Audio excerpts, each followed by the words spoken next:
Сәлеметсіздер ме менің алтын оқырмандарым. Бүгін сіздерге жасалу жолы оңай, дәмі өте керемет болып шығатын үй жағдайда жасалатын сәбіз салатты үйрететін боламын. Менімен бірге болып, видеоны соңына дейін қараңыз. Арнаға тіркелуді ұмытпаңыз. Ең алдымен ыдысымызға көзі үлкен өткізгішпен осылай сәбіздердің бәрін жақсылап өткізіп аламыз.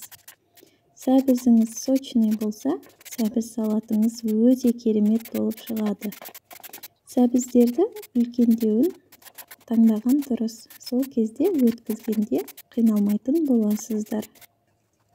Міне бәрін өткізіп алдық. Енді чеснокты да осылай өткізгіштен өткізіп аламыз. Көзі ұсақ болу керек өткізгіштің. Міне бәрін өткізіп алдық. Енді арнайы чим деген осылай корейский дайын приправа бар. Ішінде бүкіл уксузы бәрі готовый.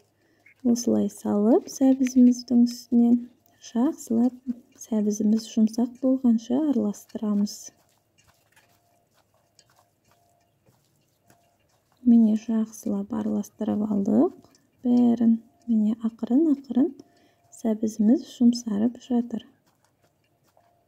Осылай сәбізіміз міне дайын болды.